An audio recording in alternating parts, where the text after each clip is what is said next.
నమస్తే, welcome to yo-yo TV.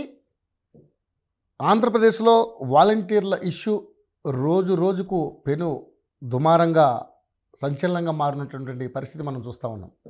అసలు నిజంగానే మరి ఎలక్షన్స్ ముందు చంద్రబాబు నాయుడు గారు ప్రచారంలో చెప్పిన మాటలు ఏంటంటే, హామీ ఏంటంటే వాలంటీర్ వ్యవస్థని దేన్ని కూడా మేము కదపం.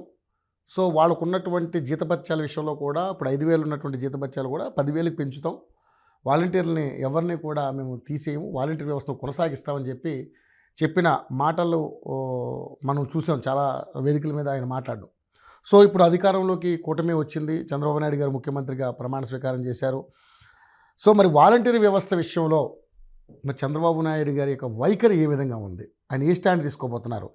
రకరకాల రూమర్స్ వస్తూ ఉన్నాయి, వాలంటీర్లని తొలగిస్తామని, అదేవిధంగా సచివాలయ ఉద్యోగుల్ని వాలంటీర్లుగా యూజ్ చేసుకుంటామన్న ఉద్దేశంతో కూడా రకరకాల వార్తలు వస్తున్నాయి.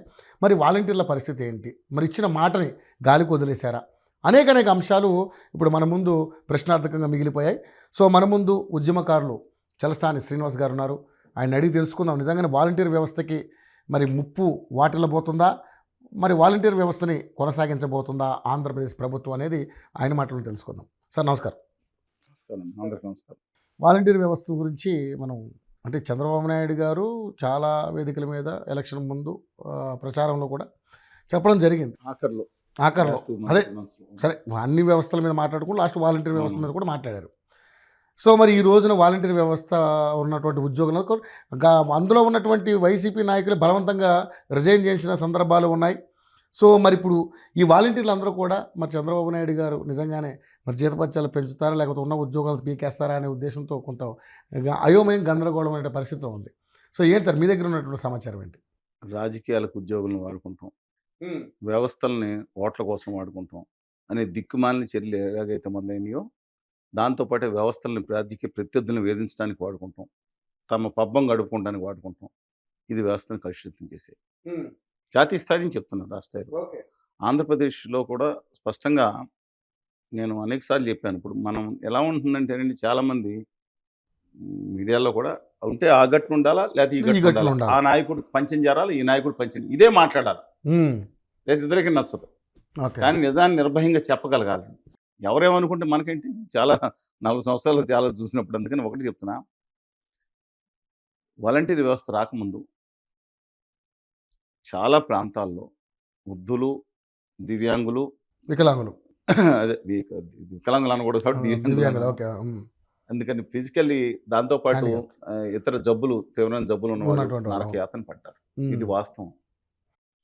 ఒక గ్రామ పంచాయతీ వీళ్ళందరూ కూర్చుని వాట్సాప్ థమ్స్అప్లో కూర్చున్న వాళ్ళు తెలియకపోవచ్చు, కానీ విలేజ్లో బతికే దాదాపు 80% మంది ప్రజలకు తెలుస్తుంది.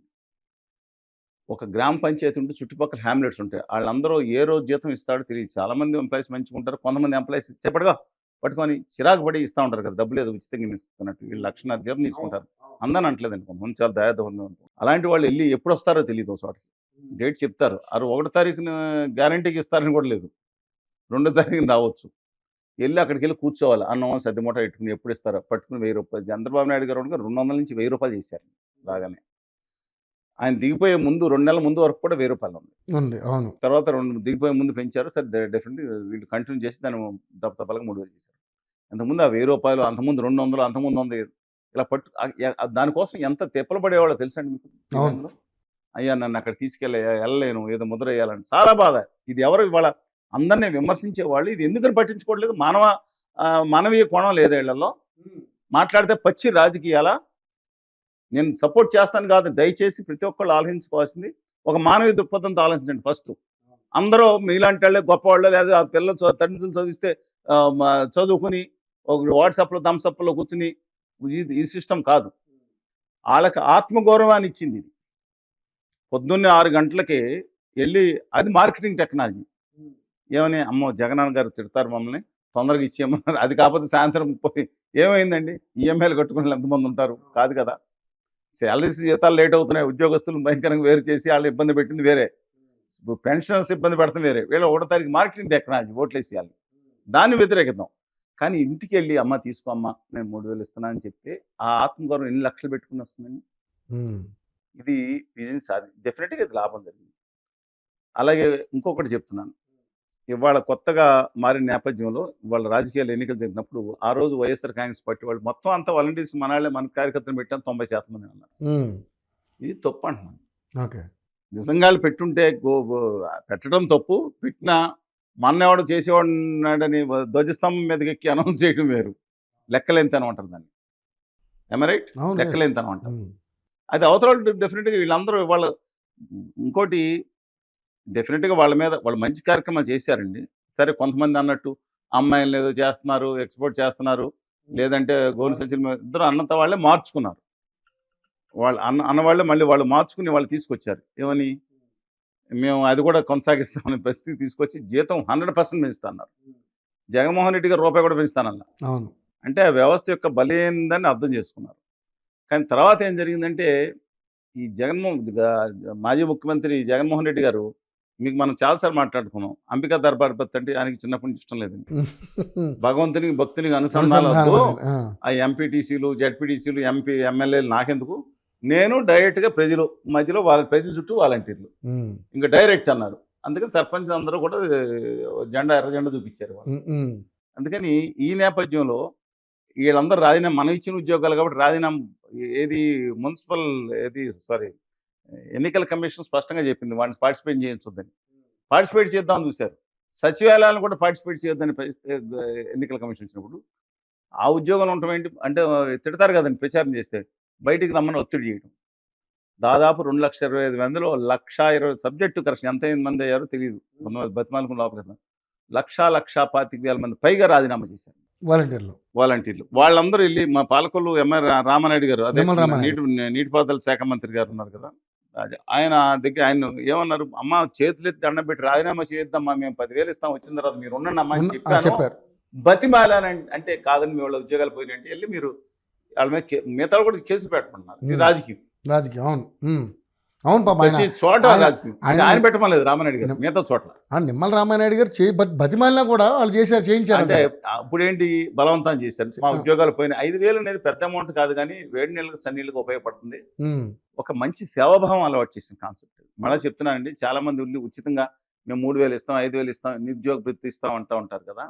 అది మామూలుగా పిల్లలు ఎలాంటి పరిస్థితులు ఉన్నారో అందరూ నేను అంటలేదు.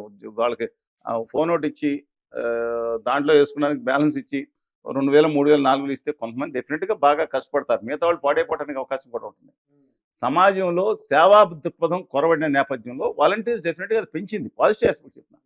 నెగిటివ్ రాజకీయంగా పూర్తి రాజకీయం కోసం వాడుకుంటా గూఢచారులు, ఆ గెస్పో అనే సంస్థ ఉందండి ఇక్కడ జర్మనీలో, 2వ ప్రపంచ యుద్ధంలో గెస్పో అని హిట్లర్ సంస్థ ఉండేది.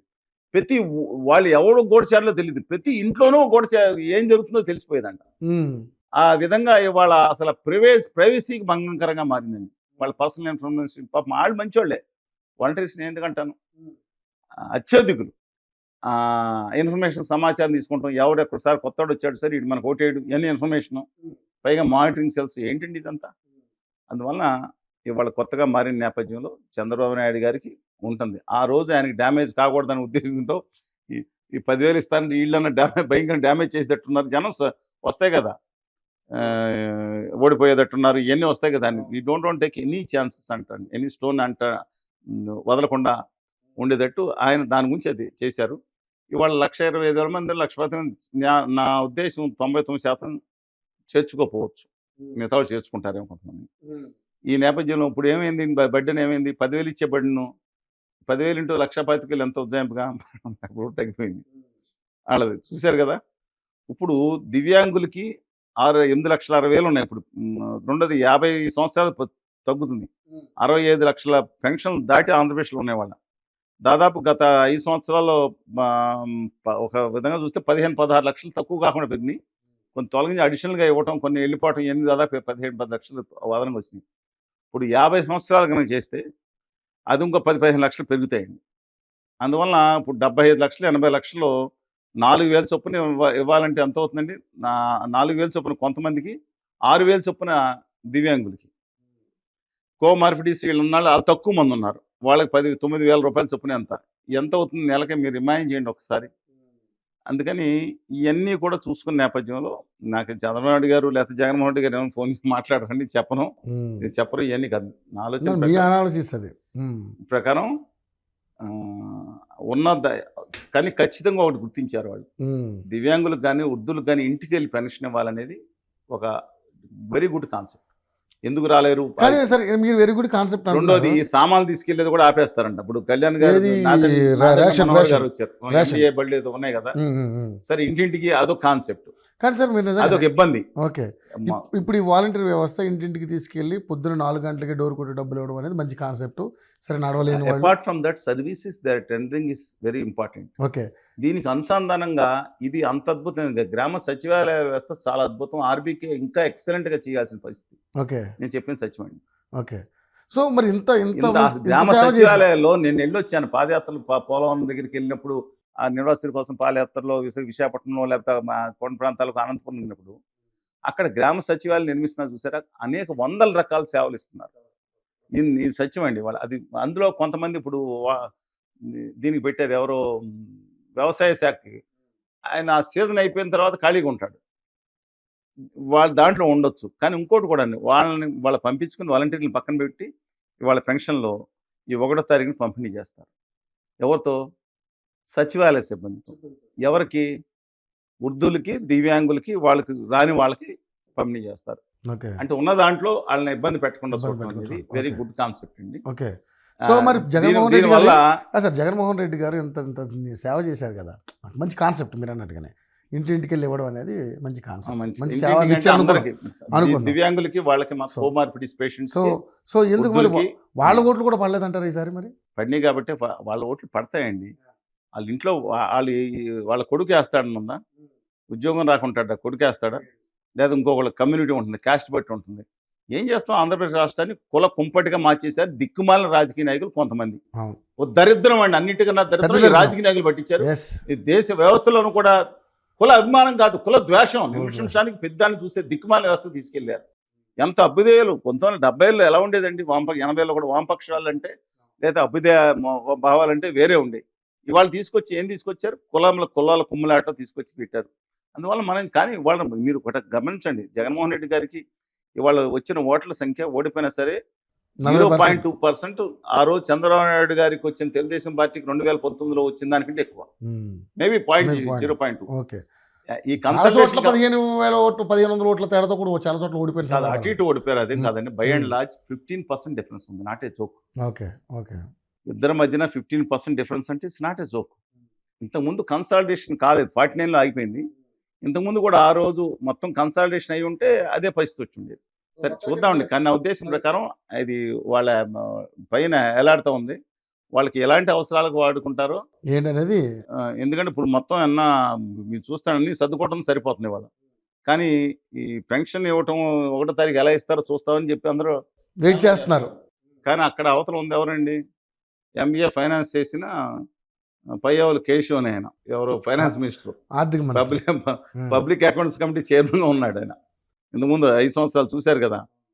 ఫస్ట్ జగన్మోహన్ రెడ్డి గారు బటన్ నొక్కితే బటన్ పనిచేయలేదు కదా, జనవరిలో బటన్ నొక్కి యాక్చువల్గా ఆపేసి బటన్ మళ్ళీ ఆయన వైర్ కట్ చేశారంట.